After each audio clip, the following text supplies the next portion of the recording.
less trims. Do you know which ones are excluded that are ISO? Well, the SE, SEL Convenience, and XRT. SEL Convenience? And XRT. And XRT Yeah. or ISO? Yeah. Okay, thank you. Anyone else? I can just, the dash cam feature, is that a standard in all trims? And also, can you access the footage from that on the app?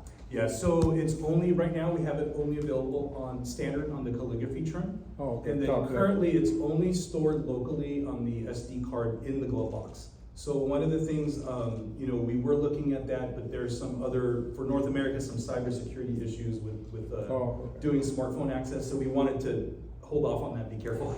So yeah. Thank you. Any plans to build a Palisade in the US in the near future? Yes.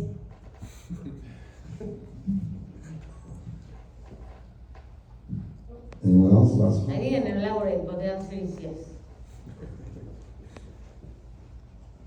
See, I got a question. Perfect. I Great answer. You talked about the rear seat sensor. My question is, does it stop the door from opening if it detects a car coming by?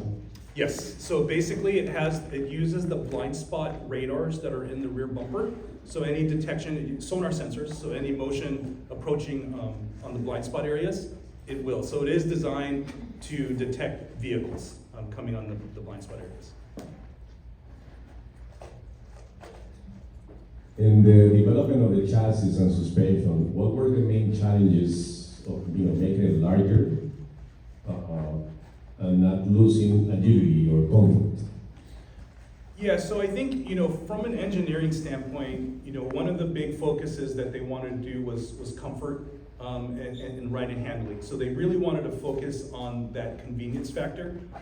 Because the vehicle, as you mentioned, is much larger, right? So they did have to retune suspension, the brakes, reinforce the chassis to be able to accommodate the larger size and the increased wheelbase. In addition to that, the hybrid powertrain as well. So they had to really accommodate and reinforce that chassis to accommodate all the various things.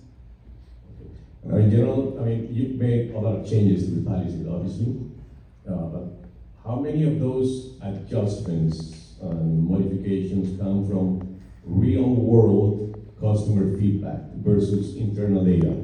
No, that's a great question. I think, one of the big things that our headquarters is really, really big on is asking for our feedback in our region and specifically for customer feedback. So as a company, we rely heavily, we make almost all our decisions based off of data and showing, the justification for it. We can't get some of the things past our management without justifying all this stuff. So they really do, I think, the big thing, especially like with all the convenience features and a lot of the improvements that we made, one might seem small to you guys, but we have been asked several times, the previous Palisade didn't have power folding side mirrors.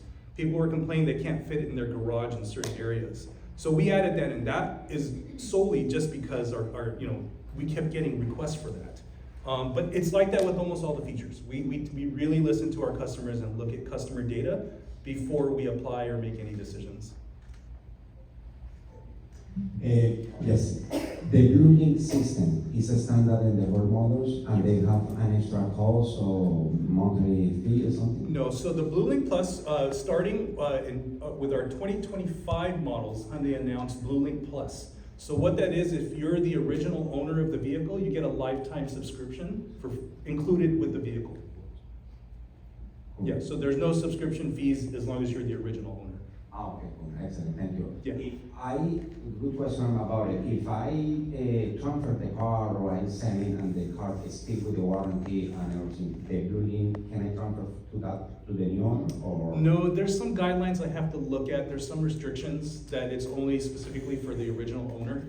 I'll get back to you. Let's read some of the details and then we can define it. Thank you, I appreciate it. Yep. Last call.